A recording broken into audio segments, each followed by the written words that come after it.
And hello and welcome to Connecticut Power and Politics. I'm Mark Sudol. Joining us now is Republican State Senator Jason Perillo. Welcome. Hey Mark, how are you? Good seeing you again. Good seeing you as well. Well, we've got a lot to talk about here in this first segment of the show. First on the agenda is Revolution Wind. State Attorney General William Tong fought this in court to get this project back on board. It was 80% in the can. Seemed to make sense, right? Yeah, I mean, with the project that far along at this point, you got to finish it.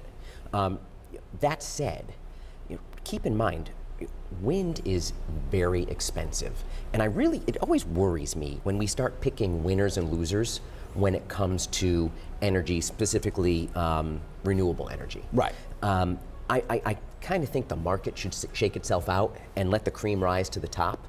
And because of the cost of wind, when we start funding specific types of renewable energy, I start to worry about what that means down the road. That's just my concern. But to your point, absolutely, we're 80% done. Finish the project, and let's move along. And we've been relying on Millstone, which believe it or not, turns 50 next week, which is insane.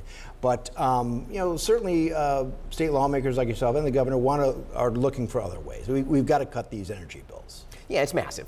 This is just not sustainable, and it's not just obviously the public benefit charge is huge and it's unacceptable, and there are many ways we could peel that back. But at the end of the day, it's not just that charge. The actual costs of generation and transmission are going through the roof. We don't have the capacity here in Connecticut to generate. That's because of a slew of mistakes that happened, over the course of decades. But until we really get serious about this, actual capacity to generate, we're going to be having the same discussion for years. It's just the reality. Now, a week ago, this was a real stunner here in Connecticut. The chair of PURA stepping down. She certainly faced a lot of controversy. Again, talking about electric bills and things like that, UI and Eversource. What was your reaction when you heard this news? Well, look. The cover-up is always worse than the crime, right? Yeah, right. The commissioner had emails. She was asked about the emails. She said they didn't exist, and then it was discovered that they did exist. What do? You got to leave, right? I mean, you can't stick around. Right. You got a paper trail, right? Yeah, it is what it is. And I know there was a lot of controversy about her. Much of it self-inflicted by her, quite honestly. We certainly, obviously, you wish her well. You don't like to see anybody in a situation like this, but it was probably time to go. Yeah. Certainly the governor and state lawmakers are trying to do what they can in these last-ditch efforts to try and save the Connecticut sun. We've heard from both the commissioners of the WNBA, the NBA. Look, they're going to do what's best for them. They see an opportunity to move this team to Boston. They're going to do it. The governor wants to use these pension funds and investment to do it. Is that the right way to keep them here? I was at an event last night and somebody asked that question, why use the pension funds? And the answer actually is quite simple, because it's easy. And I'll tell you why. Right. Because here in Connecticut, we're actually the only state in the country where the treasurer has unilateral authority to invest pension money in whatever he or she sees fit. Now, I gotta be honest, I like the treasurer. I think he's a really good guy. I think he's a smart guy. Russell, yeah. But no one person should have that kind of power over that massive sum of money. This is all about Connecticut employees, former employees, who need their pension. Right. And to be unilaterally investing money in a basketball team that, quite frankly, loses a ton of money. How that's responsible, I can't even fathom. And that's why here in Connecticut, what Republicans have advocated for, what I personally believe is necessary, is an oversight board over the decisions, the investment decisions that the treasurer makes.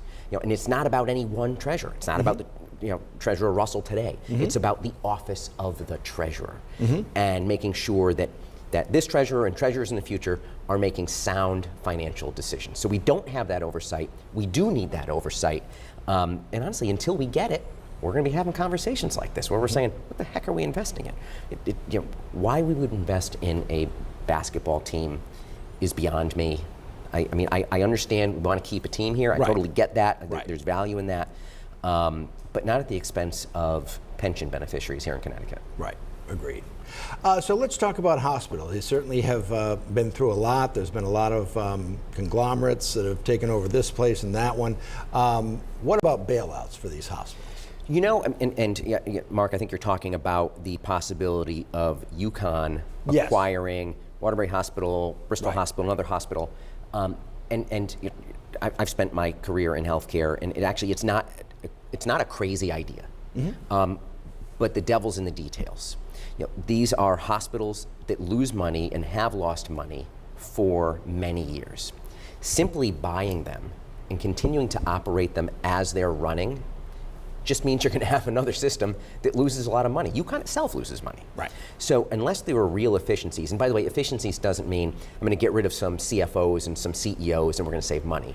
And it's really redesigning the healthcare delivery system along the I-84 corridor between UConn up in Farmington and all the way down to Waterbury, and then of course Bristol in the middle.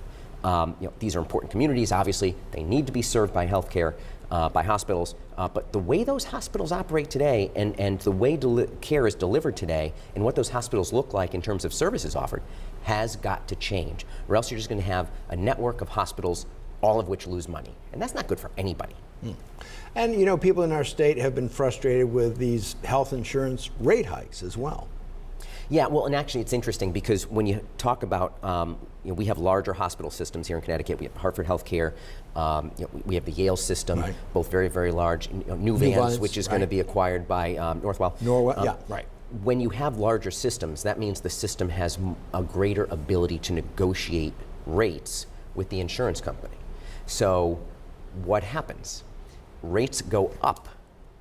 So, of course, premiums go up to go along with those increased rates. So it's great to have large systems because they can deliver a broad range of care and ideally a more efficient way.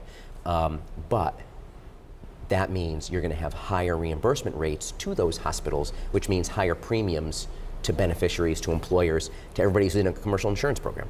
That's just the reality. So we have to get very, very serious about that, and we're not right now. We've been hearing more about ICE and illegal immigration raids and grabbing immigrants in courthouses and all over the place. What are the next steps here? We know the administration is pushing hard to deport many of these people. What rights do they have here in Connecticut? Well, I mean, it's interesting. I look at all the stories about ICE and taking folks off the streets who are not here legally. I'm going to be honest, I don't have a problem taking dangerous individuals, which is primarily what it is. These are folks who have committed crimes. I don't have a problem taking them off the street and out of our communities, because I think at the end of the day, it keeps our streets safer. You hear the one-off story about maybe somebody who shouldn't have been taken by ICE, and those are it's very sad situations, obviously. But the vast majority of what we're seeing here is criminals who are being taken off the streets, and I think that's important. I think it's a safety issue. I think it's good for every single family here in Connecticut. And then on top of that, we have the sad case of Charlie Kirk, and then a lot of the political violence that we've been seeing. There's Dallas recently. It seems to be getting out of hand. And I think, Mark, that speaks to just how polarized we are right now. I've heard, Democrats say really sort of evil, vile things in the wake of Charlie Kirk's assassination. Right. And that's just not acceptable. I can disagree with, and actually, to his credit, President Obama said this. I can disagree with somebody, but that doesn't make their life any less valuable, and it certainly doesn't justify or validate a killing. We ought to be able to function with differing opinions in a peaceful, kind way, and we are getting away from that here in this country, and you know that. But yeah, we're seeing more and more of it, and it's pretty scary. We had two legislators, the shootings up in it was Minnesota, I believe. That was a few months ago. So we're seeing more and more of it. But we really do need to come together. And when you talk to folks on the far left, they're kind of out there. Folks on the far right, they've got very, very different opinions. How you pull those folks together, I think it's part of that job. Honestly, falls on legislators to bring everybody back, at least, if not in mindset, to the middle, at least in terms of discourse. Bring it back to a fair place. Jason, thank you so much. Thanks, Mark.